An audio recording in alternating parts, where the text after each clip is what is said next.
alihi wa sahbihi ajma'in. Rabbi shrah li sadri wa yassir li amri wahlul 'uqdatam min lisani yafqahu qawli. Saudara pengerusi majlis yang berbahagia, Datuk Nazmi Dirun, Ketua Setiausaha Kementerian Ekonomi, yang berbahagia Ketua Perangkawan Datuk Seri Uze, timbalan-timbalan Ketua Perangkawan, Ketua-Ketua Jabatan, wakil-wakil daripada agensi dan kementerian, rakan media, saudara-saudari yang saya hormati sekalian. Saya ucap terima kasih kerana dalam segala kesibukan kita tetap dengan jadual-jadual penting dalam siri perangkaan negara. Dan survey pendapatan dan perbelanjaan isi rumah ini adalah satu dapatan antara yang paling penting pada detik kita sedang merangka kembali keseluruhan pendekatan kerajaan, terutamanya yang melibatkan perlindungan sosial, bantuan awam dan juga pensasaran semula subsidi. Kita semua tahu juga bahawa salah satu daripada tugas berat yang digalaskan kepada Kementerian Ekonomi adalah untuk membasmi kemiskinan. Dan angka kemiskinan ini berubah-ubah tiap-tiap tahun. Jadi maknanya daripada survey pendapatan dan perbelanjaan isi rumah terkini ini, besar kemungkinan kita akan dapat garis kemiskinan yang baru, dan itu akan banyak mempengaruhi pelbagai lagi perancangan kerajaan. Saya ingin ambil kesempatan untuk ucap terima kasih dan memohon supaya keseluruhan anggota Jabatan Statistik kita supaya bersabar sebab dia memang banyak kerja. Saya faham bahawa dia datang berganda dan tahun ini dan tahun depan besar kemungkinan beban kerja itu berganda, terlalu tinggi berbanding dengan amalan kebiasaan dalam tahun-tahun lepas. Cuma saya harap saudara-saudari ambil peluang ini untuk belajar yang terbaik, kerana ini juga peluang sahabat-sahabat di Jabatan Perangkaan untuk terlibat dalam satu proses menstrukturkan kembali bukan saja ekonomi tapi masyarakat kita pada skala yang cita-citanya tak pernah dirancang sebelum ini. Saya tanggung beban yang kesannya itu ada kepada kaki tangan Jabatan Statistik, kerana ada banyak perkara itu dia tak boleh dilengahkan lagi, kerana keputusan-keputusan penting kerajaan, terutamanya yang melibatkan struktur negara, ekonomi dan masyarakat seperti yang sedang dibuat sekarang, perlu dibuat pada tempoh awal penggal pemerintahan. Kalau keputusan-keputusan itu dilengahkan ataupun business as usual, maknanya maka bila pun kita mendapat keputusan itu, bila nak laksana, dia dah dekat dengan pilihan raya balik, maka dia akan terbengkalai. Dan itulah masalah pelbagai pentadbiran sebelum ini, kerana keputusan itu dia ambil business as usual, kemudian dia drag, kemudian bila dia sampai ke pertengahan penggal, tinggal 2 tahun setengah sebelum pilihan raya, masa itu segala-galanya akan dipengaruhi oleh pertimbangan politik. Jadi sebab itu kalau saudara-saudari tengok, memang terutamanya daripada bulan ini, separuh tahun kedua 2023, memang Kementerian Ekonomi, Kementerian Kewangan dan kerajaan keseluruhannya menumpukan kepada banyak keputusan-keputusan dasar yang perlu dibuat. Jadi kesannya itu kepada kaki tangan Jabatan Statistik di seluruh negara ialah kita tidak boleh buat keputusan itu dengan baik tanpa ada data yang baik. Jadi kalau datanya itu tak lengkap atau tak kena, maka kita hanya ada tingkap yang kecil untuk buat keputusan ini. Kalau kita salah buat keputusan, maka tidak ada pentadbiran lain dalam satu generasi akan datang yang berani buat. Saya bagi contoh pensasaran subsidi, saya bagi contoh tentang mengubah pendekatan kita daripada pendekatan mudah B40, M40, T20. Ini semua benda yang sukar dibuat, dan salah satu sebab kenapa ia tidak dibuat sebelum ini sebab dia susah.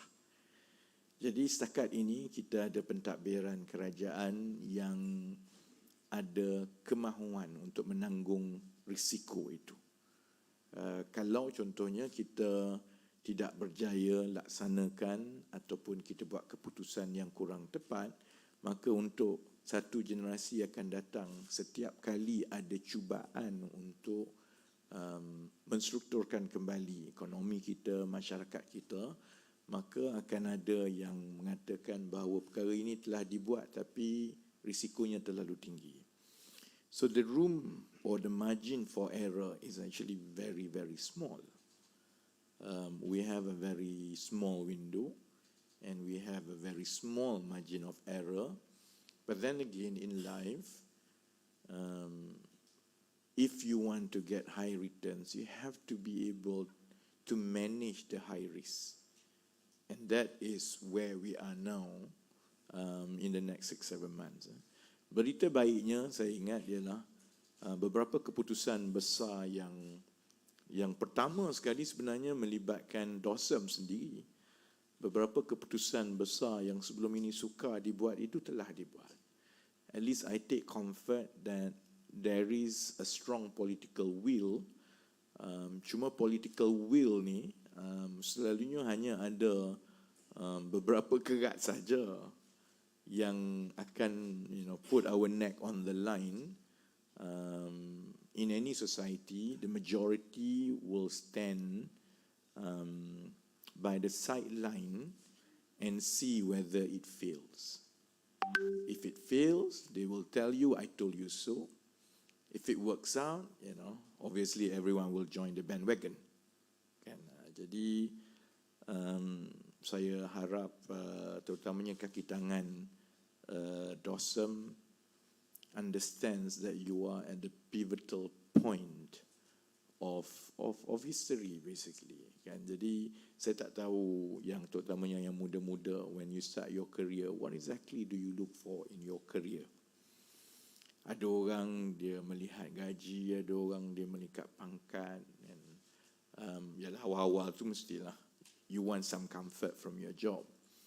But as you grow older, the one thing that separates between someone who continuously sprint the marathon and someone who take a back seat and apa nak jadi jadilah, aku clock in clock out, is the desire to make a difference. Because bila sedari-sedari bersara, saya at one point bersara pada umur yang muda, so I've actually gone through a semi-retirement.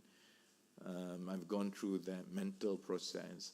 When you retire, is all about what you leave behind, nothing more and nothing less, kan? Jadi sebab itu walaupun kerja teruk, and I truly understand that sebenarnya, kerana beban yang diberikan kepada DOSM ini ialah beban yang besar, with a very small margin of error, kan? Dan ia melibatkan perkara-perkara yang tak pernah dibuat oleh DOSM sebelum ini. Contohnya padu, where the whole of the restructuring of our socio-economic planning actually is put on one task, which is padu. And more importantly, for padu to eventually becomes the backbone of GovTech. Kalau semalam contohnya bila Perdana Menteri sebut tentang GovTech, GovTech ni bukan website. Website ni dah lama kita buat. GovTech is a living digital system that relies heavily on dynamic and real-time data.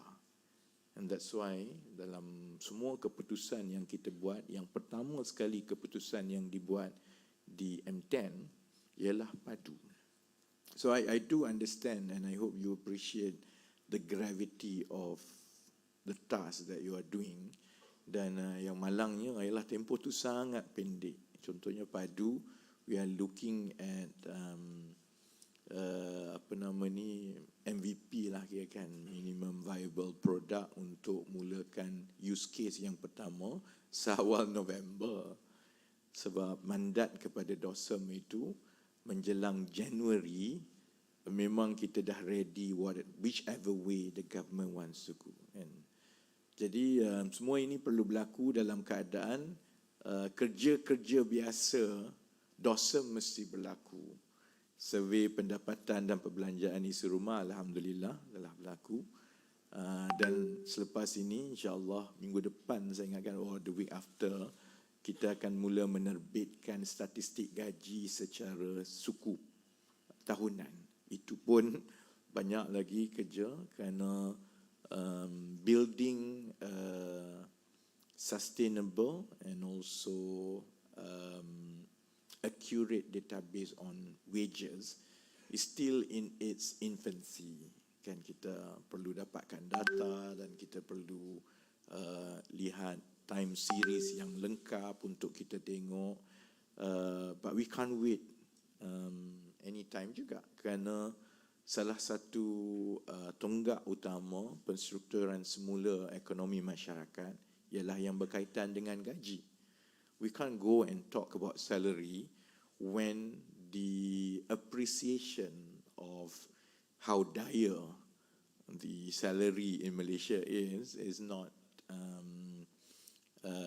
orang kata pervasive in society kan. Jadi saya tahu juga banci pertanian, dan banci pertanian sangat penting for us. At the time, contohnya Kementerian Ekonomi, kadang-kadang orang ingat dah jadi Kementerian Pertanian.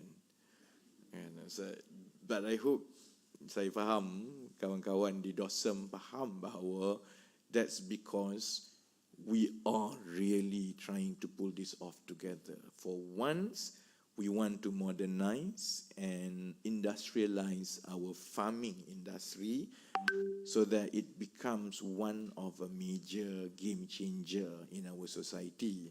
Jadi sebab itu saya, Tommy, put our neck for it. Semua orang tengah menunggu dia menjadi ke tidak. Kalau gagal, jawablah kami. But I think it will work. You know, whatever you plan, if you aim for the moonshot, at the very least you land on the roof. And that's always, you know, I think my principle in doing anything. Jadi saya ingat kawan-kawan dekat DOSM pun dah mula faham, always aim for the moonshot, because whatever you come out of it is enough to move the needle. Jadi banci pertanian pun cukup penting. Kerana kali terakhir kita buat banci pertanian tahun bila? 2005 kan. So ada yang dalam dewan ini mungkin dekat sekolah rendah lagi kot masa tu kan. Jadi kita pun tak tahu dah apa jadi dengan soal pertanian kat Malaysia ni, the last one. So this is the most important survey on agriculture that will determine the planning for agriculture and modern farming for a generation to come. Jadi saya harap that's the best I could do, to tell that hold the line terus dalam keadaan yang saya tahu 6 bulan akan datang ni memang penat. And to be frank, it's not that I'm not aware. Dan saya tahu bahawa beban kerja itu banyak dalam keadaan kita kena menanganinya dengan sumber yang sama atau makin kurang. So we all have all these constraints, but I hope as we one by one it takes off, satu, dia akan meyakinkan kerajaan betapa pentingnya satu agensi yang mengawal selia, membangunkan dan mempunyai kepakaran mengenai data. Then we can talk. And it's not my habit, contohnya, is to ask for resources first because you want to do something. It's always you have to pull it off together. Dalam bahasa orang kata bahasa startup, you have to bootstrap first, and that's usually how the most successful ventures in the world work. That's because they bootstrap first. And once they've proven that they could pull it off by bootstrapping, then resources will come.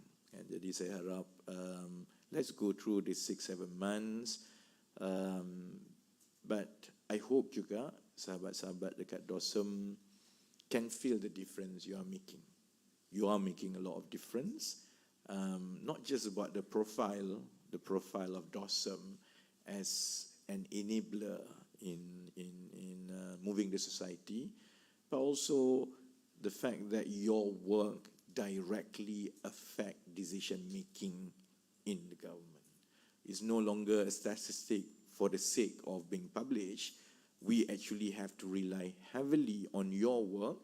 So garbage in, garbage out, whatever you feed to us, kalau data dan statistik itu tak tepat, itu akan ada kesan yang besar kepada kerajaan dan keputusan-keputusan kita.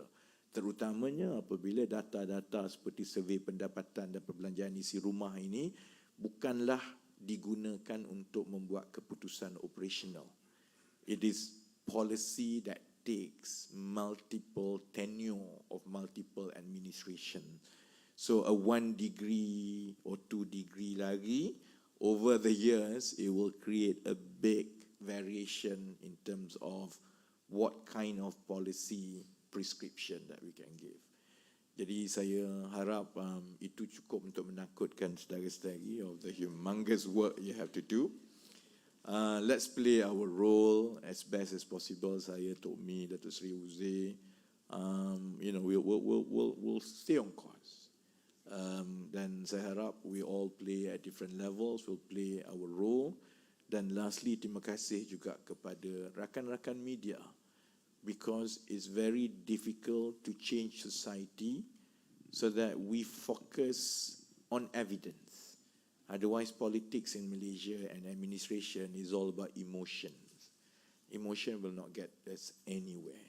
And the evidence must come from data that is churned out from a global standard practice. And jadi dengan harapan itu, saya harap I roughly understand that the outcome sebenarnya is as we were coming out of COVID. So most probably it means more dire picture for the country kan. Kadang-kadang bila kita nak tengok survey dan outcome of survey, we expect a much better number than before. But I think we have to accept that if anything, the household income and expenditure survey for 2022 will reinforce our belief that structural reforms cannot be delayed anymore because situation is getting more dire and it's not getting any better. Jadi on that note, saya ucapkan terima kasih dan tahniah sekali lagi. Walaupun satu kerja habis, dia akan menghasilkan banyak lagi cabang-cabang kerja yang baru hasil daripada survei pendapatan dan perbelanjaan isi rumah pada hari ini. Jadi dengan lafaz bismillah, saya juga doakan supaya survei pendapatan dan perbelanjaan isi rumah 2022 yang diluncurkan pada hari ini akan memberi manfaat besar kepada semua peringkat supaya kita boleh balik dan tumpukan kepada tugas-tugas kita. Jadi dengan itu, saya sudahi dengan wabillahi taufiq wal hidayah. Assalamualaikum warahmatullahi wabarakatuh dan terima kasih. Dimohon Yang Berhormat Menteri untuk terus berada di atas pentas bagi melancarkan gimik perasmian. Majlis dengan sukacitanya menjemput Yang Berbahagia Datuk Nur Azmi Dirun, Ketua Setiausaha Kementerian Ekonomi, Yang Berbahagia Datuk Seri Dr. Muhammad Uzir Mahidin, Ketua Perangkawan Malaysia, Yang Berusaha Puan Nazaria Baharudin, Timbalan Ketua Perangkawan Program Sosial dan Pembangunan Teknikal, dan Yang Berbahagia Datin Seri Rozita Talha, Timbalan Ketua Perangkawan Program Ekonomi.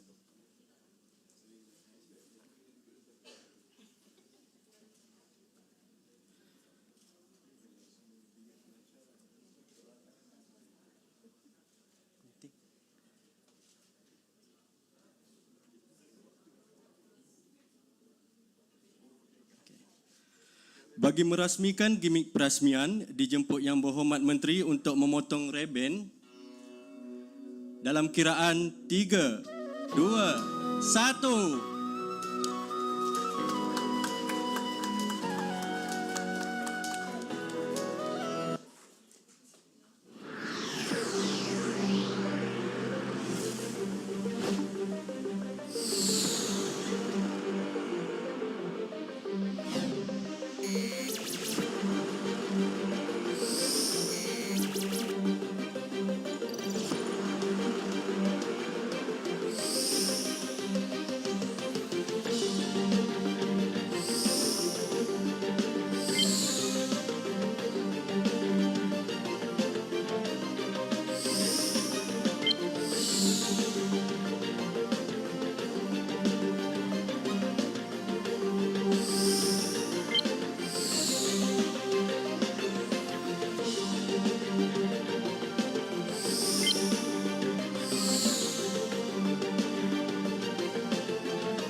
Untuk yang maklumat Yang